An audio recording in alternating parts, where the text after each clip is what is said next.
ಸಿದ್ದರಾಮಯ್ಯನವರು ಸುಮಾರು 4 ದಶಕ ಕಾಲ ಈ ಕರ್ನಾಟಕ ರಾಜಕಾರಣದಲ್ಲಿದ್ದಾರೆ. ಅವರು 83ರಲ್ಲಿ ಜಾರ್ಜ್ ಫರ್ನಾಂಡಿಸ್ ಪಾರ್ಟಿಯಿಂದ ಆರಿಸಿ ಬಂದಿದ್ದರು. ಅವಾಗ ನಮ್ಮ ತಂದೆಯವರೇ ಅವ್ರ ವಿರುದ್ಧ ಕ್ಯಾಂಡಿಡೇಟ್ ಹಾಕಿದಂಗೆ ಮಾಡಿ ಅವ್ರು ಫಸ್ಟ್ ಟೈಮ್ MLA ಆಗೋದಕ್ಕೆ ಭಾಳ ದೊಡ್ಡ ಪಾತ್ರ ಆಯಿತು. ಎಲ್ಲಕ್ಕಿಂತ ಹೆಚ್ಚು ಅವರು ಅಹಿಂದ ಮಾಡಿದಾಗ, ಮೊದಲನೇ ಅಹಿಂದ ಸಭೆ ಹುಬ್ಬಳ್ಳಿಯಲ್ಲಿ ಆದಾಗ ನಾನು ಒಬ್ಬನೇ ಬಹುತೇಕವಾಗಿ ಅಹಿಂದ ವರ್ಗ ಬಿಟ್ಟು ನಾನೊಬ್ಬನೇ ಅವತ್ತು ಮುಖ್ಯ ಭಾಷಣವನ್ನು ಮಾಡಿದ್ದೆ.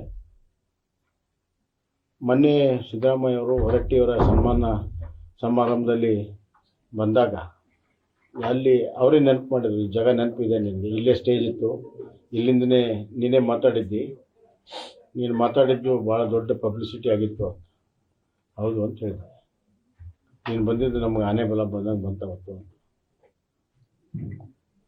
ಅದೊಂದು ಪ್ರಕರಣ ಮತ್ತು ಇನ್ನೂ ಹಲವಾರು ಪ್ರಕರಣಗಳಿದ್ದಾವೆ. ಅದೆಲ್ಲವನ್ನು ಹೇಳುವಂಥದ್ದು ಸರಿಯಲ್ಲ. ಸೂಕ್ತ ಸಮಯದಲ್ಲಿ ಅವು ನೆನಪಿಸ್ಕೊಳ್ಳೋದಾದ್ರೆ ಅಂತ ಒಳ್ಳೆ. ಆಮೇಲೆ ಇನ್ನೊಂದು 2007ರಲ್ಲಿ ಅವರು JDSನಿಂದ ಹೊರಗಡೆ ಬಂದು ಕಾಂಗ್ರೆಸ್ ಬೈ ಎಲೆಕ್ಷನ್ ನಿಂತಿದ್ರು. ಆ ಸಂದರ್ಭದಲ್ಲೂ ಕೂಡ ಭಾಳಷ್ಟು ಅಪೇಕ್ಷೆ ಮಾಡಿದರು.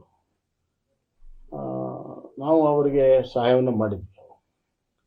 ಯಾವಾಗ ಕಷ್ಟ ಕಾಲ ಇದೆ ಅವಾಗೆಲ್ಲ ನಾವು ಅವ್ರ ಜೊತೆಗೆ ನಿಂತಿದ್ದೀವಿ, ಒಂದೇ ಮಾತಲ್ಲಿ ಹೇಳ್ಬೇಕಾದ್ರೆ.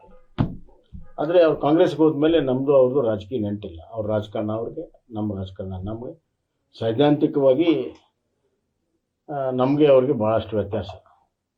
ಅದಕ್ಕೆ ಯಾವುದೇ ರೀತಿ ನಾವು ರಾಜಕೀಯದಲ್ಲಿ ಎಂದೆಂದೂ ಕೂಡ ಕಾಂಪ್ರಮೈಸ್ ಆಗಿಲ್ಲ. ಅವರು ಆಗಿಲ್ಲ, ನಾವು ಆಗಿಲ್ಲ. ಆದರೆ ವೈಯಕ್ತಿಕ ಸ್ನೇಹ, ಗೌರವ ಎಲ್ಲ ಇತ್ತು. ಒಬ್ಬ ಸಮಾಜವಾದಿಯ ಹಿನ್ನೆಲೆಯಲ್ಲಿ ಸಮಾನತೆ, ಸಾಮಾಜಿಕ ನ್ಯಾಯ ಬಗ್ಗೆ ಕಳಕಳಿ ಇರುವಂಥ ಒಬ್ಬ ನಾಯಕ.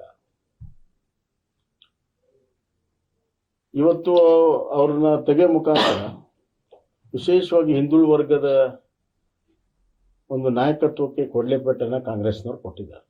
ನಿಖರ ಹಾಗೂ ನೈಜ ಸುದ್ದಿಗಾಗಿ ನಮ್ಮ ನ್ಯೂಸ್ ಚಾನೆಲ್ ಸಬ್ಸ್ಕ್ರೈಬ್ ಮಾಡಿ, ಬೆಲ್ ಬಟನ್ ಒತ್ತಿ, ಸದಾ ನಮ್ಮ ಜೊತೆಗಿರಿ.